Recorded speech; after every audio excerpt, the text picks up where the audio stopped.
Joining us now for what's next in the currency market, we want to bring in Mark McCormick. He's Global Head of FX and Emerging Markets Strategy at TD Securities. Mark, it's great to have you here. So first, just your reaction. We did see a little bit of stalling here in the dollar move to the upside this morning, but still a significant climb. Yeah, this follows pretty much every red wave playbook. If you think about the context of this, there's U.S. steepeners, there's a repricing the Fed. The U.S. is going to have a higher terminal rate than the markets thought a few months ago.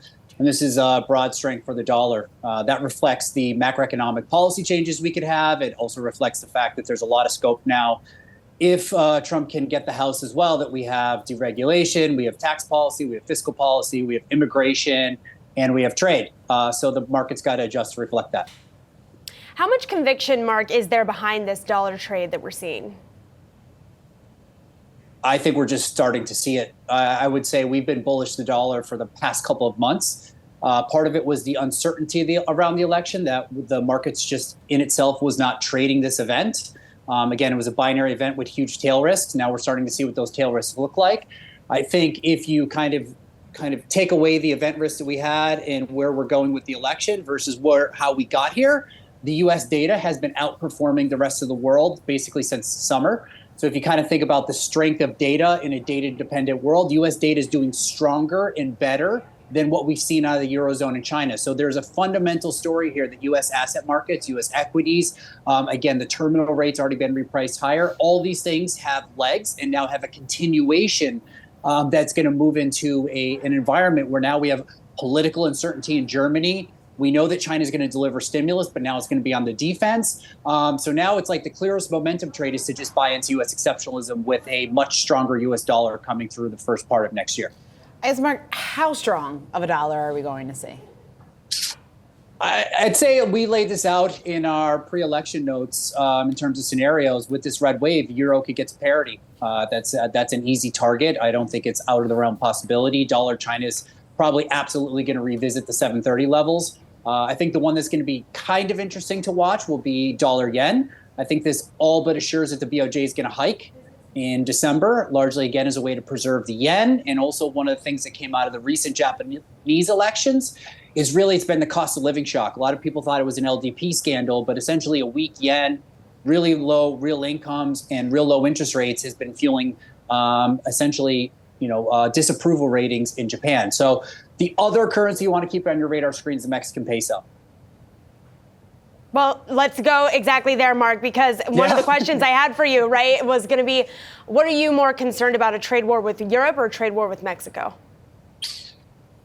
I would say from Europe's standpoint, the trade war is it's absolutely the worst time. Again, if you think about what's happening in Europe, they don't have the fiscal ammunition to grow the economy. France is moving in one direction. Germany's moving in another direction. There's going to be snap elections, most likely in Germany next year. And there's no fiscal architecture to pull the whole thing together to grow Europe and to fight against, the relative strength of the U.S. economy or the rate differentials that are coming as a result of monetary policy divergence. In Asia, I think things are a little bit different because most countries in Asia have savings. It's just that they've exported those savings for the last 5 to 10 years. I do think there's room here that we can see Asian currencies actually start to outperform at some point. And there is room that at some point, maybe China and the U.S. come to a deal. Stronger, essentially, renminbi for a weaker dollar. Maybe you see some industrialization and some manufacturing plants coming from China into the U.S. But I think the biggest thing you want to watch on trade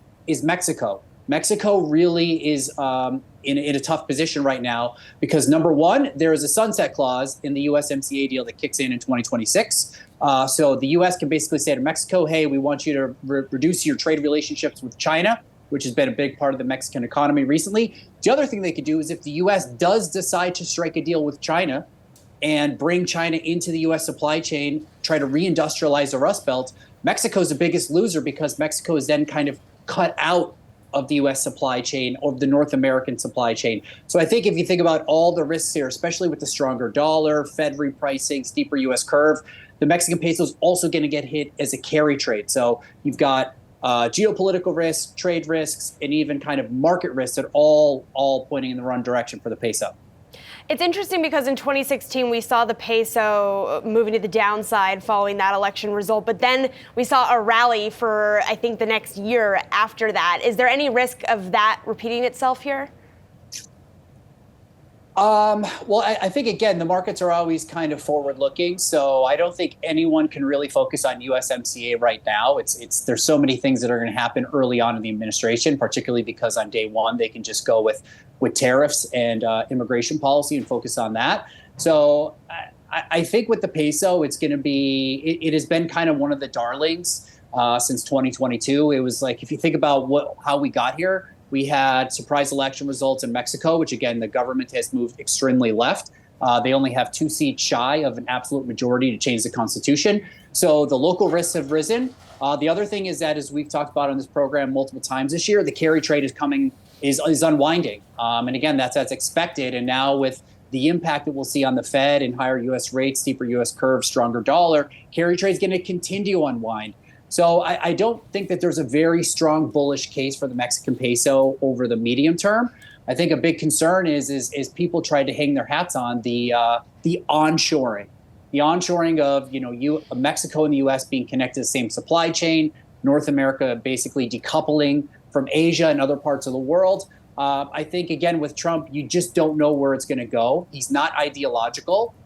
There are discussions in the market that maybe the U.S. tries to strike a deal with China. Again, a stronger Chinese renminbi, stronger Chinese currencies for a weaker dollar, because that weaker dollar is needed to reindustrialize the Rust Belt. So I think in all these kind of iterations, if Mexico loses its place in the U.S. supply chain, there's not going to be a big rebound in 2026 if this is kind of the path that we're moving towards.